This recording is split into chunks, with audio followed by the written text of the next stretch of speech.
이 자리에 모이신 중고등부 여러분 환영합니다. 우리 사도신경으로 신앙 고백하면서 중고등부 예배를 시작하도록 하겠습니다.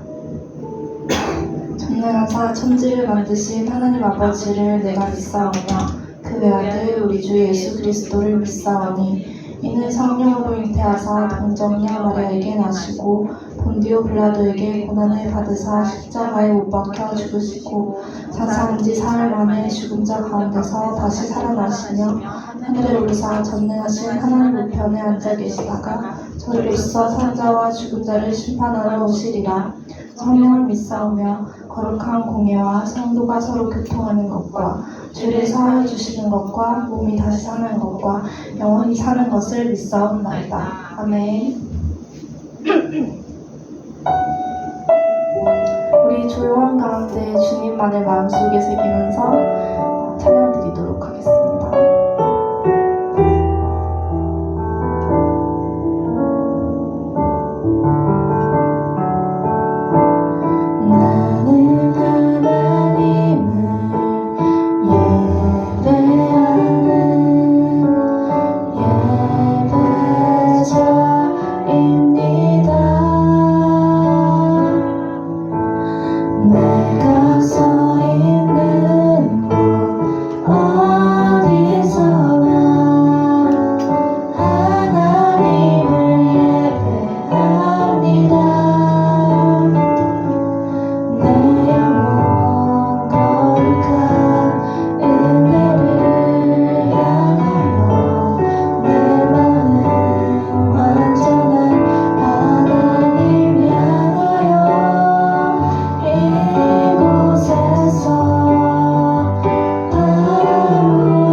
우리 지금 드럼이 없어서 많이 신나진 않긴 하지만 자리에 일어나서 다 같이 신나는 마음으로 주님께 박수치며 찬양 드리도록 하겠습니다.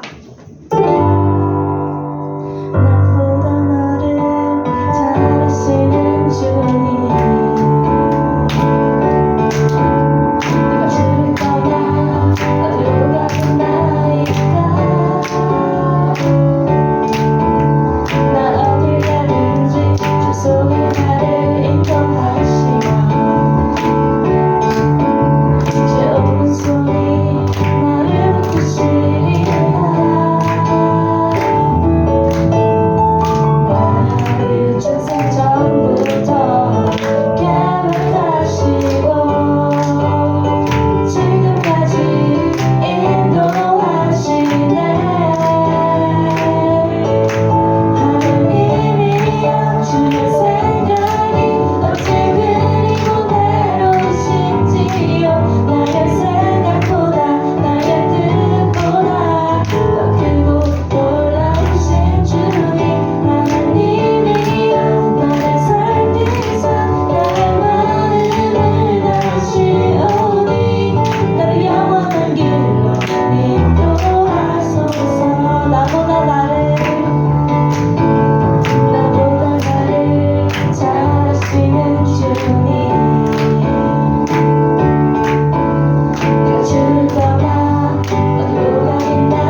써주세요. 주님 교회 위하여, 주님 교회 위하여 써주세요.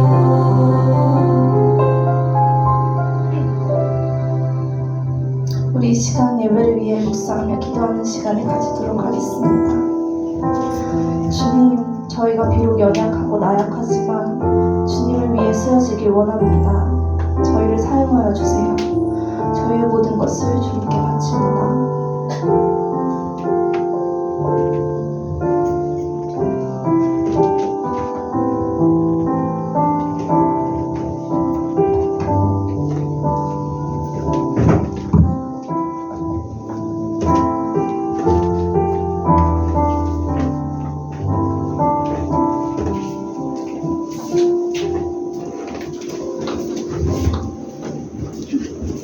할렐루야. 사랑과 은혜가 충만하신 하나님 아버지 감사드립니다.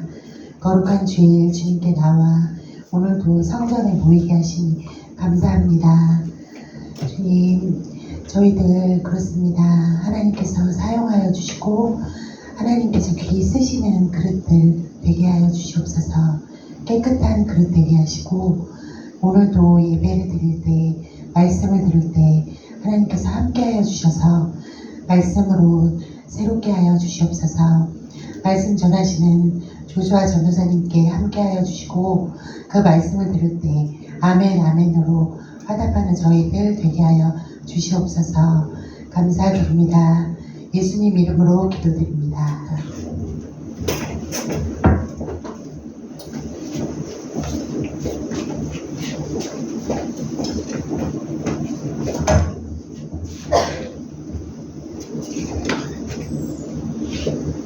네, 오늘 함께 나눌 하나님 말씀 고린도전서 6장 12절 말씀입니다. 고린도전서 6장 12절 말씀 한 절이므로 다 같이 목소리 내서 읽어보도록 하겠습니다. 시작. 모든 것이 내게 가하나 다 유익한 것이 아니요 모든 것이 내게 가하나 내가 무엇에든지 얽매이지 아니하리라. 아멘. 제가 항상 서론으로 제가 다녔던 학교 얘기를 좀 많이 하는 것 같은데 오늘도 좀 해야 될 것 같습니다. 제가 이전에도 몇 번 말씀드렸다시피 거기 안 되는 게 굉장히 많았잖아요. 뭐 스마트폰도 안 되고 인터넷도 안 되고 매점도 없고 간식도 되게 건강한 쌀과자 이런 거밖에 안 된다고 말씀을 드렸죠. 여자애들 같은 경우에는 화장도 안 되었습니다. 뭐 그렇다고 해서 시설이 막 좋은 것도 아니었어요. 못 쓸 정도는 아니었지만 대부분이 낡았고 오래됐고 고쳐 쓰는 것들이 대부분이었죠. 기숙사 침대도 불편했고 아침, 밤에 씻을 때 물이 잘 나오지도 않았고 온도 조절도 잘 안 되었습니다. 우리가 수련회 때 썼던 그 3층 샤워실처럼 말이죠. 그리고 또 전기세 때문에 에어컨이랑 히터는 그날마다 이제 당직 선생님이 있잖아요, 기숙사에. 그 당직 선생님 아니면 제대로 껐다 키지도 못했습니다. 때문에 여름밤에는 항상 선풍기로 연명해야 했기 때문에 더웠고 겨울밤에는 또 히터가 제대로 틀어지지 않았기 때문에 추웠어요. 뭐 학교 식당 밥은 또 말할 것도 없었습니다. 왜 우리가 교회 다니면 집사님들이나 권사님, 장로님들이 이런 말씀을 많이 하시잖아요. 뭐 하나님의 은혜다. 네, 제가 다녔던 학교가 정말 지금 생각해봐도 100% 하나님의 은혜로 굴러가는 그런 학교였던 것 같아요. 어쨌든 그러다 보니까 학교에 있으면서 되게 할 게 없었어요. 주중에는 수업이 있어서 뭐 그렇다 쳐도 주말에는 이제 예배를 드리고 나서 완전히 자유시간이고 토요일도 오전 자습 이후에 완전히 자유시간이었는데 그때 할 게 없었죠. 물론 합법적인 선 안에서 할 게 없었다는 거지 그 합법적인 선을 넘어간 불법적인 것들에 있어서는 할 게 굉장히 많았습니다. 뭐 뭔가를 시켜 먹는다든지 아니면 뭐 기숙사 그 캠퍼스 밖을 나간다든지 뭐 아니면 몰래 뭘 가져온다든지. 근데 이런 불법적인 선이 아니라 합법적인 선 안으로 들어가면 할 수 있는 게 정말 손에 꼽을 만큼 적었습니다. 뭐 낮잠을 자거나 악기 연습을 하거나 축구 뭐 같은 운동을 하거나 아니면 산책을 가거나 뭐 선후배 친구들이랑 이야기를 나눈다거나 딱 이게 끝이었어요. 그것도 아니면은 뭐 진짜 뭐 자습을 한다거나 아니면 자발적으로 방 청소를 한다든지 아니면 뭐 빨래를 한다던가 이런 거밖에 없었어요. 그나마 재미있게 놀 수 있는 곳이 하나 있었습니다. 학교에 보드게임 방이 있었어요. 뭐 지금처럼 보드게임 카페 이런 데가 아니라 그냥 예전에 초창기 선배들이 보드게임을 하면서 기증했던 그런 것들을 모아둔 그런 방이었는데요. 보드게임이 한 10개 남짓 있었고 아이들 놀 수 있게 책상이랑 탁자도 몇 개 구비되어 있었습니다. 근데 개수라 해봤자 10개밖에 안 되었고 그 중에 절반 이상도 그 이제 예전부터 선배들이 많이 써왔잖아요. 수십 명, 수백 명의 손길이 닿은 것들. 그러다 보니까 멀쩡한 것이 없더라고요. 뭐 절반 가까이는 보드게임 말이 없어졌거나 카드가 찢어졌거나 뭐 설명서가 아예 날라가가지고 쓰지도 못하는 것들이었고, 그나마 남아있는 것들도 멀쩡한 게 거의 없었어요. 뭐 예를 들면은 할리갈리로 하면은 딸기 5개 카드가 사라졌다든지, 뭐 루미큐브로 하면은 조커 카드가 아예 사라졌다든지, 아니면 부루마블로 하면은 그 게임 지폐 있잖아요. 100만원, 50만원, 10만원. 그거 빼고 다 날라갔다든지 이런 식이었어요. 그래서 어떤 학생들은 아예 자기가 보드게임을 가져오기도 했습니다. 가져왔다는 게 보드게임 방에 기증을 하고 뭐 다 같이 쓰게 하겠다 이런 식으로 가져온 게 아니라 그냥 자기가 친구들 아니면 기숙사 방원들하고만 하려고 몰래 가져온 거죠. 그런데 아무래도 선생님께 들키면은 그거를 뺏길 거 아니에요, 당연히. 그리고 보드게임 방에 강제 기증될 테고. 그러다 보니까 선생님들 눈에 보기에 굉장히 건전한 거, 뭐 예를 들면 되게 스탠다드한 것들 있잖아요. 바둑이나 장기, 체스 이런 것들을 가져와서 하곤 했습니다. 진짜 제가 학교 다녔을 때 그 이세돌 알파고 그 사건이 되게 떴었거든요, 한번. 그때 한번 진짜 학교에 남자 기숙사 안에 바둑 열풍이 좀 불기도 했었어요. 그 중에 몇몇은 아예 보드게임을 만들어서 하기도 했었습니다. 이 만들었다는 게 게임 자체를 창작하는 게 아니라 뭐 그런 거죠. 여러분들 트럼프 카드 아시죠? 그 스페이드, 하트, 클로버, 다이아몬드 있잖아요. 그거를 만들었습니다. 그걸 어떻게 만드냐면은 뭐 간단합니다.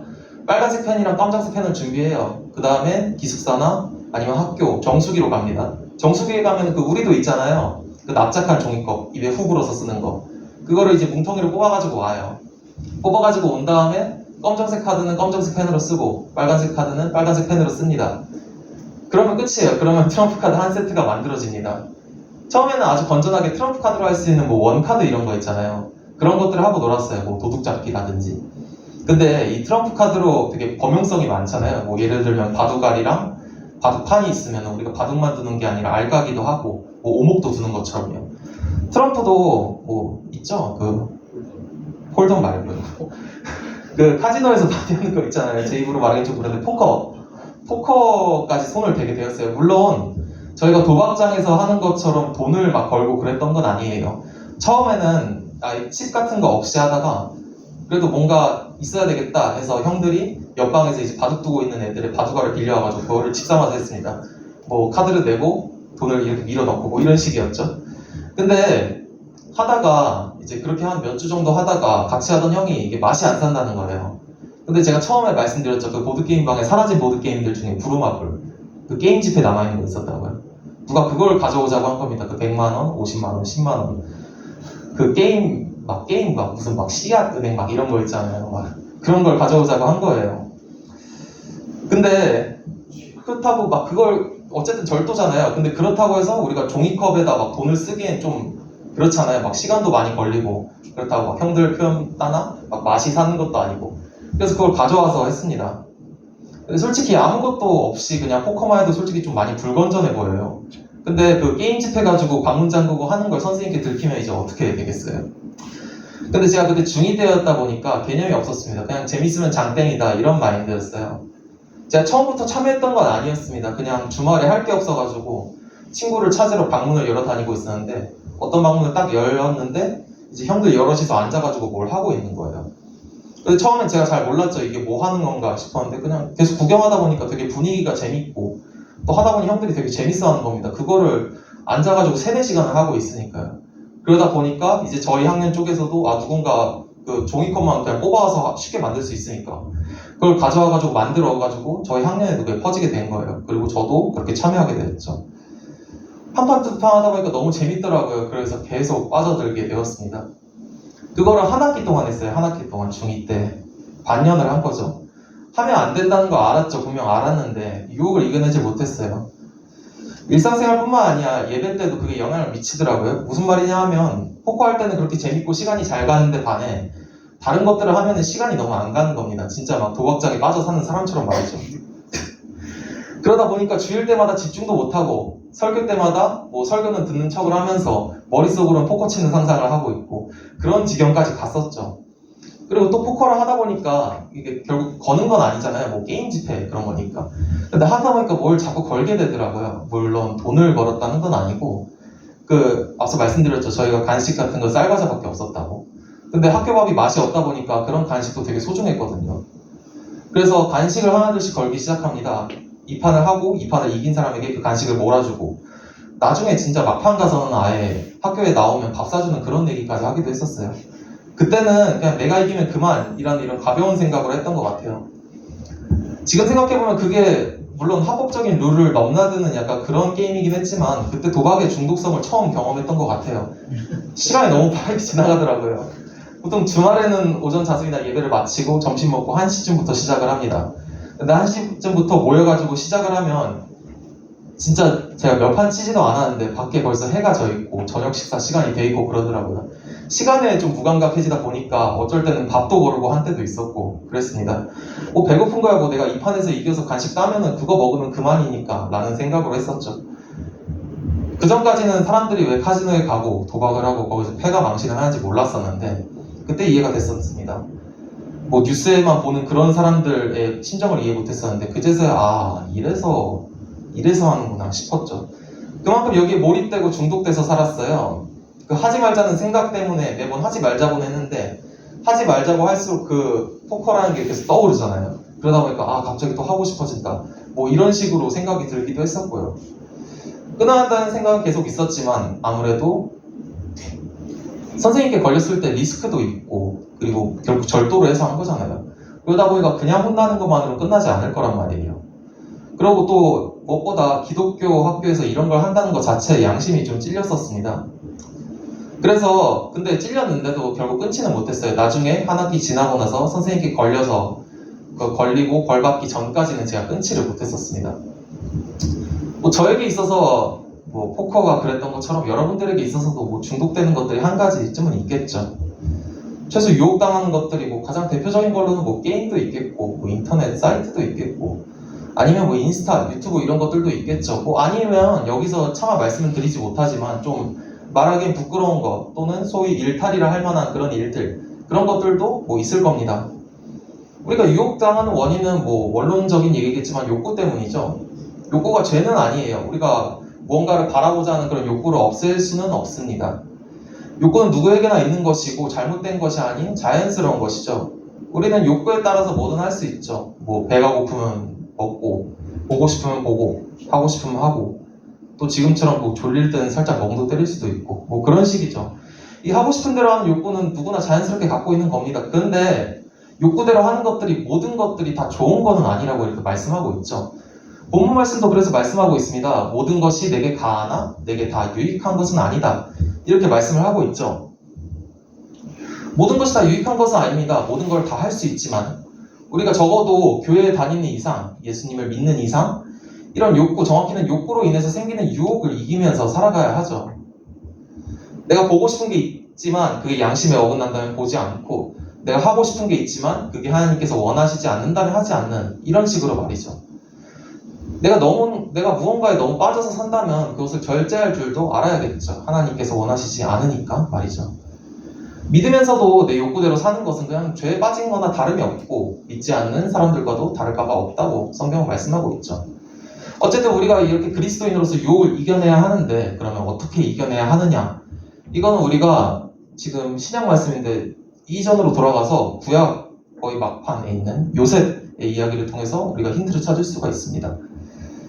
우리가 요셉 이야기는 어렸을 때 많이 들어봐서 또 영화로도 봐가지고 잘 대략적으로는 알고 있죠.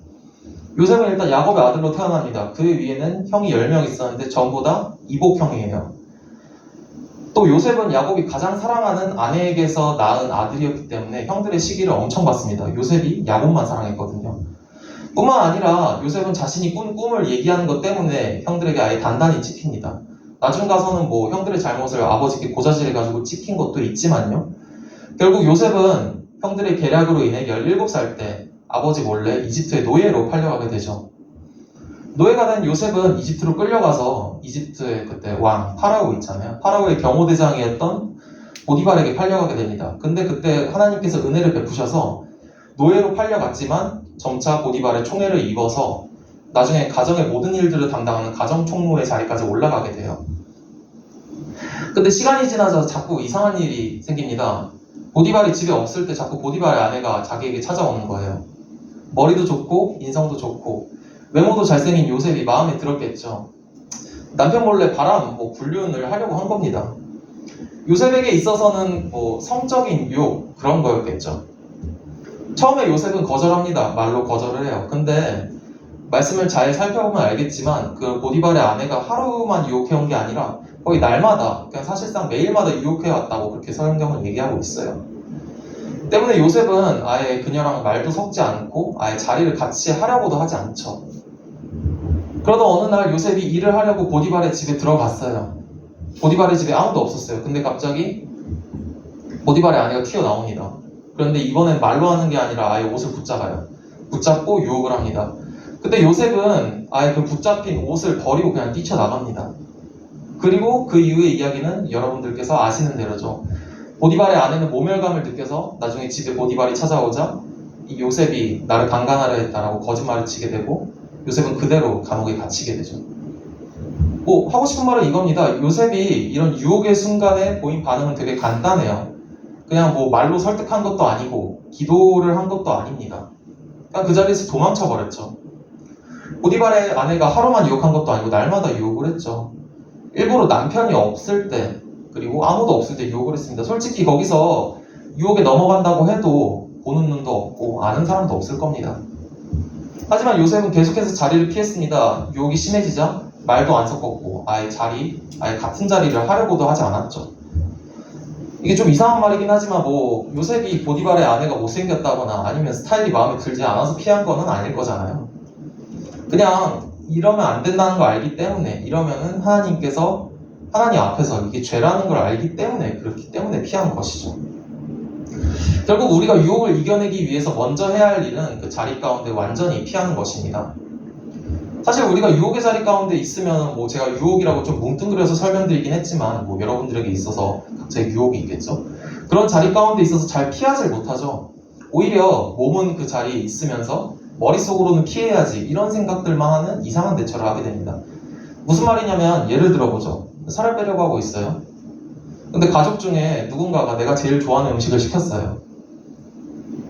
그러면 분명 머리로는 먹지 말아야 하는 걸 알아요. 아는데 몸은 그렇지가 않습니다. 근데 또 그렇다고 해서 그냥 대놓고 다이어트를 포기하고 그냥 막 먹겠다 하면 좀 그래요.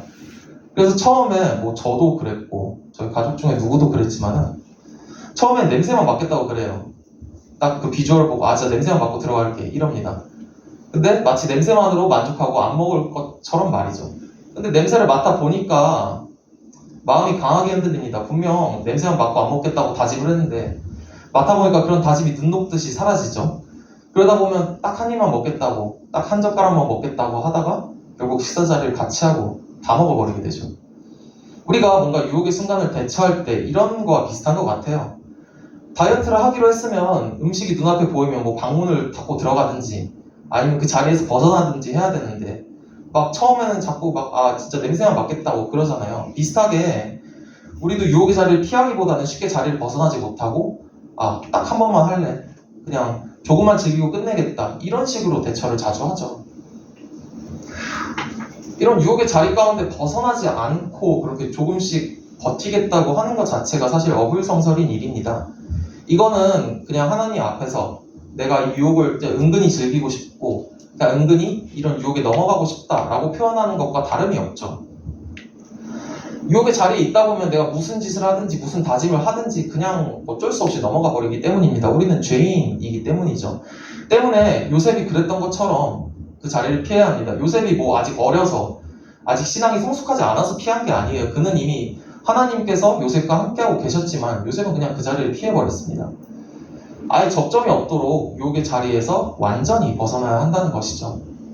인터넷이 유혹으로 다가온다면 인터넷 사이트를 꺼버리고 컴퓨터 게임이 유혹으로 다가온다면 컴퓨터를 꺼버리고 나중에 우리가 어떤 자리 가운데 술자리가 있거나 그러면 아예 약속을 깨버리고 그런 식으로 우리가 해야 한다는 거죠. 이렇게 다른 유혹들도 똑같이 대처를 하셔야 합니다. 안 그러면 이런 유혹들을 우리는 우리 힘으로 이겨낼 수가 없어요.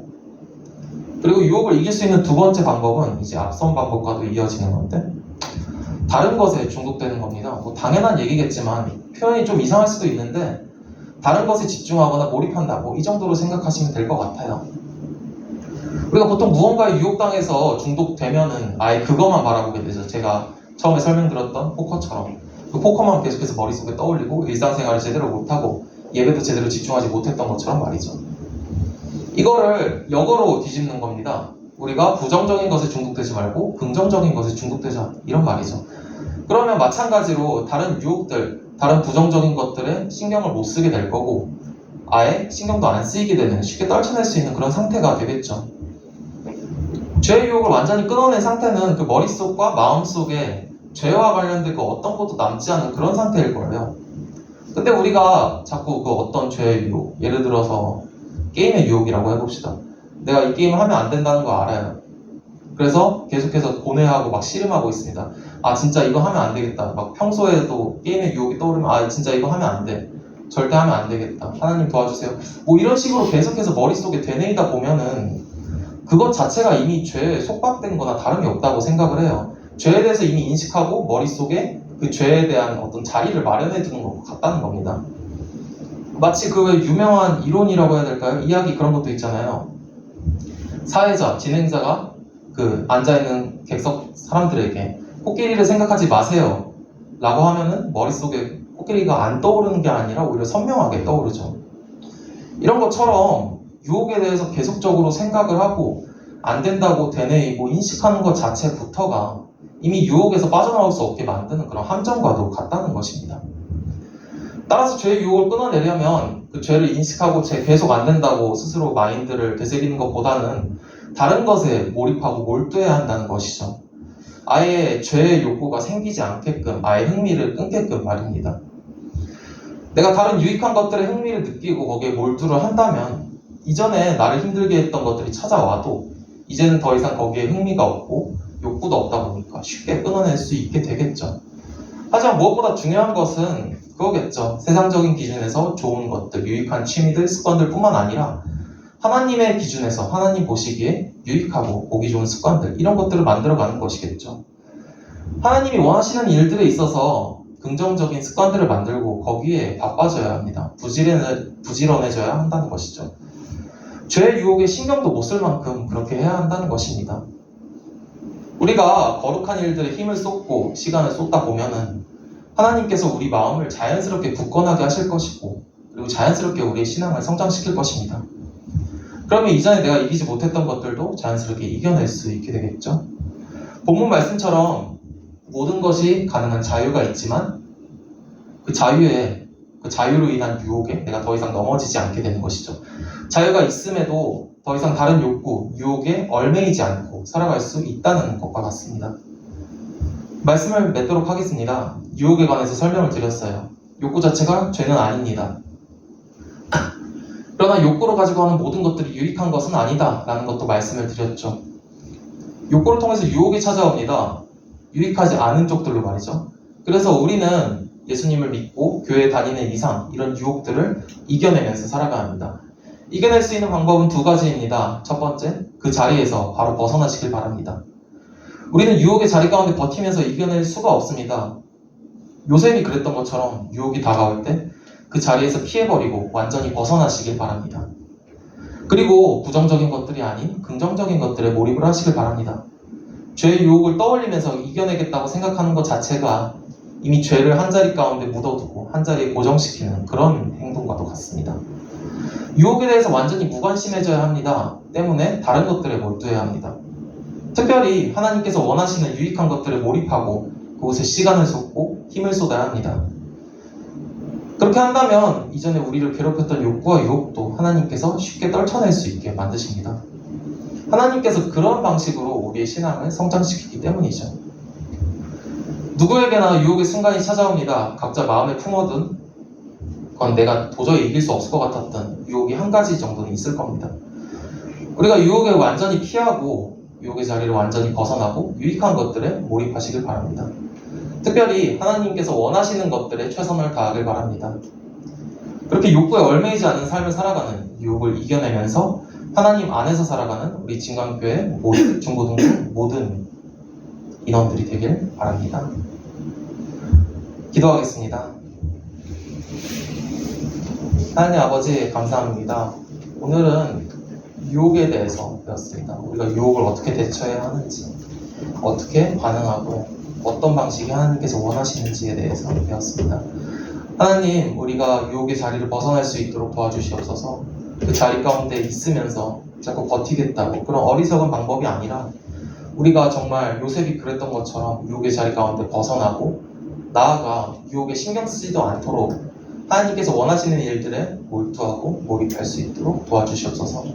감사드리며 예수님 이름으로 기도드립니다.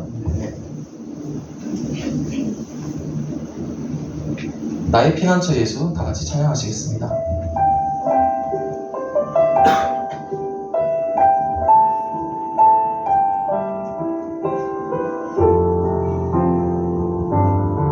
나의 피난처 예수 나의 피난처 예수 의지해요. 나의 피난처 예수 의지해요. 나의 가는 길을 거센 바람 몰아쳐와도 나의 피난처 예수 의지해요. 나는 영원히 주님 사랑해요. 나는 영원히 주님 사랑해요. 나는 영원히 주님 사랑해요. 세상 어떤 것도 나의 사랑 끊을 수 없네. 나는 영원히 주님 사랑해요. 아버지 나를 사랑하시니 나의 모든 것 주께 드려요. 아버지 내가 주님 영광 여기 위하여 있으니 주님 영광 위하여 마지막으로 써주세요. 아버지 아버지 나를 사랑하시니 나의 모든 것 주께 드려요. 아버지 내가 여기 교회 위하여 있으니 써주세요. 주님 교회 위하여 써주세요. 하나님 아버지, 우리가 살아가면서 많은 유혹의 순간들이 있습니다. 그리고 그 유혹의 순간들에 매번 넘어지고 회개하고 다시 넘어지기를 반복합니다. 하나님 아버지, 오늘 말씀을 기억하고 삶 가운데 떠올리게 하셔서 우리가 유혹의 순간 가운데 피할 수 있도록 그런 마음을 주시고, 또한 피하는 것뿐만이 아니라 우리가 더욱더 능동적으로 나아가서 그 유혹에 신경도 쓰지 않도록 하나님께서 원하시는 일들, 그런 유익한 일들에 몰두할 수 있도록 도와주시옵소서. 이 시간 예물 올려드립니다. 감사한 마음으로 올려드립니다. 이 예물이 사용되어지는 모든 곳 가운데 하나님 아버지의 은혜가 함께하길 원합니다. 한 주간도 함께 해주실 줄 믿습니다. 우리가 정말 모든 것이 가능한 자유 속에서도 그 자유에 걸려 넘어지는 것이 아니라 그 자유 가운데 우리가 유혹을 신경 쓰지도 않고 정말 말씀처럼 우리가 그 자유 가운데 그 유혹 가운데 얽매이지 않는 삶을 살아갈 수 있도록 도와주시옵소서. 감사드리며 예수님 이름으로 기도드립니다. 아멘. 주기도문 하심으로 예배 마치겠습니다. 하늘에 계신 저희 아버지여, 이름이 거룩히 여김을 받으시옵고 나라가 임하시옵고 뜻이 하늘에서 이루어진 것 같이 땅에서도 이루어지이다. 오늘 우리에게 일용할 양식을 주시옵고 우리가 우리에게 죄 지은 자를 사하여 준 것 같이 우리 죄를 사하여 주시옵고 우리를 시험에 들게 하지 마시옵고 다만 악에서 구하시옵소서. 나라와 권세와 영광이 아버지께 영원히 있사옵나이다.